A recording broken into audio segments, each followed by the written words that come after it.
दोस्तों, रामायण में जो एक्टर थे उन सभी ने सच में क्या शूटिंग के दौरान भगवान के दर्शन किए थे? जी हाँ, ये बिल्कुल भी सच है। किसी ने सच ही कहा है कि कुछ चीजों पर साक्षात भगवान की कृपा होती है और यही कृपा 80 के दशक में दिखाए जाने वाले रामायण धारावाहिक के ऊपर भी दिखने को मिली थी। और रामानंद सागर का रामायण किसी चमत्कार से कम नहीं है, जिसमें दिखाया गया हर एक दृश्य बहुत ही सरलता और सफाई से लोगों के सामने पेश किया है, जिसे लोग आज भी भुला नहीं पाए। और कुछ लोग तो ये सोचने पर मजबूर हो गए हैं कि बिना किसी एडवांस टेक्नोलॉजी के इस अद्भुत धारावाहिक को लोगों के सामने कैसे पेश किया होगा और किस तरह से इसकी शूटिंग की गई होगी और कैसे कलाकारों ने इसमें काम किया होगा और किस तरह इस धारावाहिक शूटिंग के दौरान कलाकारों ने कुछ चमत्कार अनुभव किए जिसकी कल्पना कर पाना भी असंभव लगता है। और इसमें बहुत सी घटनाएं भी है, ऐसी भी घटना है जिनके बारे में जानकर आपके भी होश उड़ जाएंगे। तो दोस्तों, 1987 में दूरदर्शन पर देश के सबसे पहले धार्मिक सीरियल रामायण का प्रसारण हुआ था और रामानंद सागर ने इस सीरियल को बनाने के लिए पानी की तरफ पैसे को बहा दिए थे।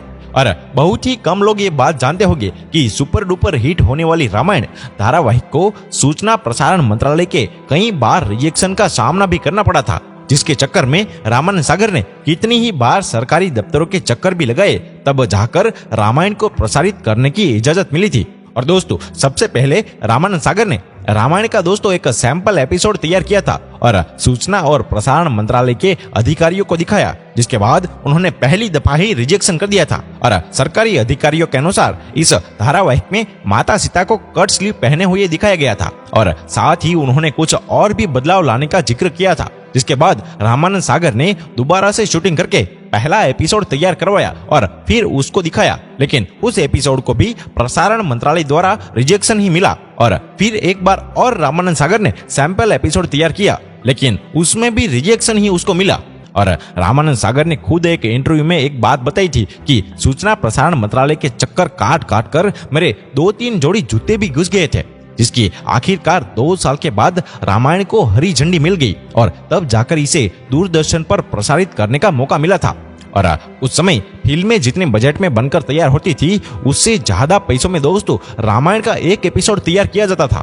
और दोस्तों, ऊपर से रामायण में कई सारे किरदारों की जरूरत थी। इस वजह से शूटिंग के लोकेशन को लेकर रामानंद सागर ने भारत में कई सारे शहरों के चक्कर भी लगाए और फिर हरिभाई नाम के एक व्यक्ति ने उन्हें गुजरात में मौजूद एक बेहतरीन जगह का नाम बताया और ये जगह थी दोस्तों उमरगांव, जहां रामानंद सागर गए और उन्हें ये जगह भा गई, जिसके बाद सारी शूटिंग यहीं पर शुरू की गई थी। और दोस्तों, धारावाहिक के निर्माता निर्देशक रामानंद सागर के बेटे प्रेम सागर ने अपने एक इंटरव्यू में ये भी बताया कि सीरियल के निर्माण के पीछे दिव्य शक्तियों और साधुओं का मार्गदर्शन भी था, जिसकी साक्षी वो स्वयं भी थे। दोस्तों, वही बाल स्वरूप भगवान राम और काकभूषणी वाले सीन में जुड़ा एक किस्सा उन्होंने साझा किया था। वो बताते हैं कि काकभूषणी बाल राम की परीक्षा लेने के लिए आते हैं, जिसके बारे में आपको पता भी होगा, लेकिन कौवा वाले सीन को फरमाना दोस्तों बहुत ही कठिन था। एक तरफ एक नन्हा बालक और दूसरी तरफ कौवा, आखिर कैसे शूटिंग होती? सबसे पहले तो बड़ी मुश्किल से कौवा पकड़ा गया और उसे सेट पर लाया गया। लाइट और कैमरा ऑन हुआ तब रामानंद कौवा के पास आ गए और हाथ जोड़कर प्रणाम किया और बोले कि काकभूषणी जी, मैं संकट में हूँ, कृपया मेरी सहायता करें। इसके बाद जो हुआ, इसे देखकर दोस्तों हर कोई परेशान रह गया था। दोस्तों, एक मंजा हुआ, कलाकार जिस तरह काम करता था ठीक उसी तरह कौवा भी काम कर रहा था। प्रेम सागर बताते हैं कि जब पापा जी कहते थे कि बच्चे को देखो, तब कौवा उसकी तरफ देखने लगता था। तब रामानंद सागर कहते थे तो वो रोटी लेने लगता था, तो बच्चे के साथ ऐसे खेल रहा था मानो कोई पालतू कौवा हो। ये बस देखकर कोई भी यह कहेगा कि मानो काकभूषणी जी स्वयं ही शूटिंग कर रहे हो। लेकिन जैसे ही कैमरा और लाइट ऑफ हुई, वैसे ही कौवा उड़कर न जाने कहां पर गायब हो गया।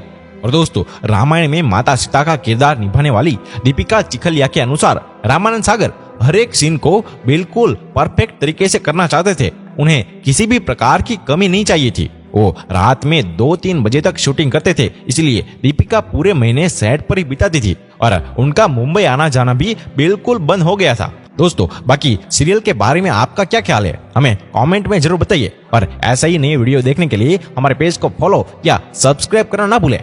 धन्यवाद।